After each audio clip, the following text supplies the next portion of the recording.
In November 2024, Jaguar released a 32-second ad called Copy Nothing. Not a single car appeared on screen. Elon Musk watched it and asked 4 words, "Do you sell cars?" By April 2025, the data answered for him. Jaguar registered 49 cars across all of Europe, down 97.5% from April 2024, when it registered 1,961. Jaguar's response was, "We intentionally stopped production." True, but that's the point. That ad was just the spark. What actually exploded was the strategy. Stop selling, leave showrooms empty, then ask customers to wait 24 months for a new EV lineup.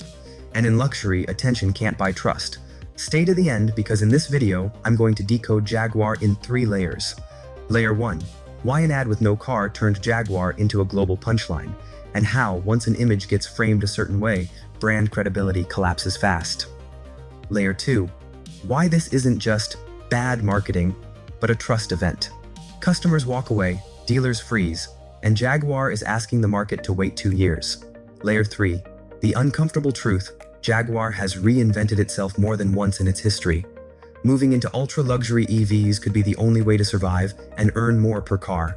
Or it could be a one-door bet. The key point is this: Jaguar isn't just changing a logo, it's changing its customer. On November 19, 2024, Jaguar posted the 32-second Copy Nothing video. Models, hot pink, props like a sledgehammer and paintbrush, but no car, not even a glimpse. For an automaker, that's a dangerous signal. People don't understand what you're selling. Worse, Jaguar wiped its social media clean. Years of history, heritage, and customer interaction disappeared in a single move. Then came the new identity. The leaping cat was replaced with minimalist type, paired with manifesto-style slogans: delete ordinary, live vivid, create exuberant, break molds. They called it exuberant modernism. The backlash was immediate. Design people mocked the font, marketing people mocked the empty slogans, and the public asked one simple question: so what is Jaguar actually selling? Then Musk landed the punchline: do you sell cars? That question reframed Jaguar overnight, as a brand that forgot its own product. And that's the fatal timing. Jaguar chose shock exactly when luxury buyers most needed certainty. In luxury, going viral doesn't create contracts. Trust does. Trust is what makes someone wire 6 figures, and a few months later, one number turned the meme into a survival problem because the campaign didn't stay a design debate. It got pulled into culture war framing online. And once a brand becomes a political proxy, attention turns into risk. People called it Bud Light 2.0. Social media piled on. Media outlets ran surveys. Many reactions read, "Weird, not Jaguar. What is this?" Then came the number that changed everything. April 2025, 49 Jaguar registrations across Europe. April 2024, 1,961, a 97.5% drop, 49 cars, all of Europe. Jaguar said, "We stopped production on purpose." Again, true, they called it a firebreak, a deliberate stop to cut away the past. By late 2024, most of the lineup was effectively killed off. F-Type, XE, XF, E-Pace, I-Pace. Showrooms went empty. Dealers were left selling promises. New cars at best arrived late 2026. Economically, a firebreak doesn't just stop production, it stops cash flow from new car sales. But here's the critical point. 49 cars isn't only "we ran out of inventory," it's a signal that ready-to-buy demand is disappearing. No cars means no test drives. No test drives means no emotional momentum. And above $100,000, buyers hate risk. They don't wait. They switch to BMW, Mercedes, Audi, brands that can still deliver now. Once ready, buyers vanish, the dominoes start falling. Jaguar reshuffled agencies, leadership changed, dealer networks shrank, because no cars equals no revenue for the showroom.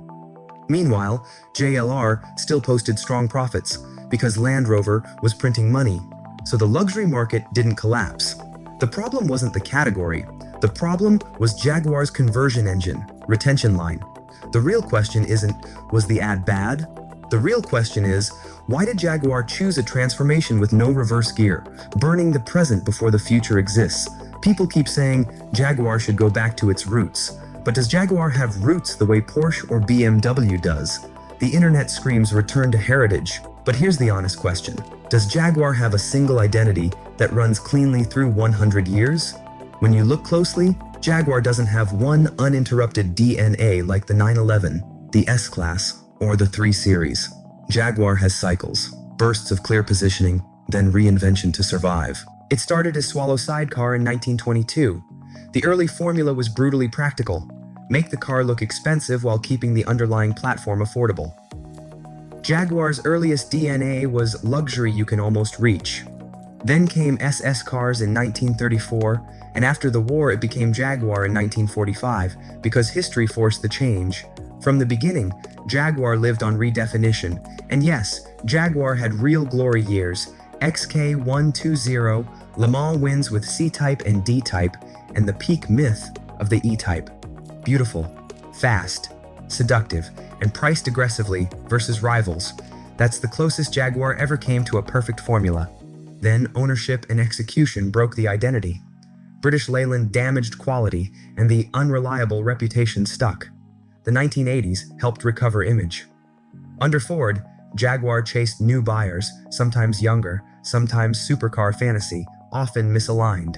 Under Tata, products improved, but the lineup lost that instant "that's a Jaguar" recognizability. So here's the conclusion. Jaguar doesn't have roots like Porsche. It has moments, and its identity breaks and resets in cycles. Which means the 2024 tear it down and rebuild wasn't destroying a stable brand core. It was Jaguar doing what Jaguar has always done, change to survive. The difference is that this time the change is extreme. They're changing the customer. The new target is ultra-luxury EVs, $150,000 to $200,000, sell fewer cars, earn thicker margins per unit, fewer locations, more exclusivity. But the brand has to be strong enough for people to believe it's a new tier of status. Why would Jaguar take that gamble? Because mid-luxury is a scale war, technology cycles, lease economics, and relentless product cadence. BMW, Mercedes, Audi are locking that segment down with deep lineups, constant refreshes, and brand gravity Jaguar can't match. Jaguar looked at the center of the market and basically said, if we can't win the middle, we leave the game. And there's another pressure. The move-up luxury buyer is getting squeezed in many markets. When the pie isn't growing, one survival move is to climb higher. Sell less volume but harvest margin. That's the logic. But here's the problem. Six-figure cars aren't bought with attention. They're bought with credibility. Porsche launches an EV and puts it on a track. Tesla proved itself with the Roadster and Model S before expanding. Jaguar so far has offered concepts and slogans, deleted its history and told buyers, trust me, wait 24 months. That's the razor edge of this entire story. Repositioning works when you change customers while keeping trust. Trust breaks when you ask customers to pay the price before you've proven anything. The win/lose conditions are simple. Jaguar wins if it delivers the EV on schedule and proves the experience with real cars, real test drives, real reviews. Jaguar loses if it stays stuck in concept mode, because dealers slowly die and buyers don't come back. So is the title, How One Ad Destroyed Jaguar, true? Yes, but only halfway. Those 32 seconds made Jaguar a global meme. And in luxury, being framed with suspicion costs real money. But the deeper damage is the burn the bridge strategy. Stop selling, empty the showroom, erase heritage, and demand patience until late 2026 without proof. Will Jaguar be saved or buried? There's only one real answer: when the first EV reaches customers. Now I want your take. Is Jaguar making a smart survival move or committing brand suicide? Drop your opinion in the comments. I read them all. Thanks for watching to the end. If you enjoy case studies about billion-dollar empires self-destructing and the strategy lessons behind them, hit like, subscribe, and share this video with one friend who loves business. See you in the next one.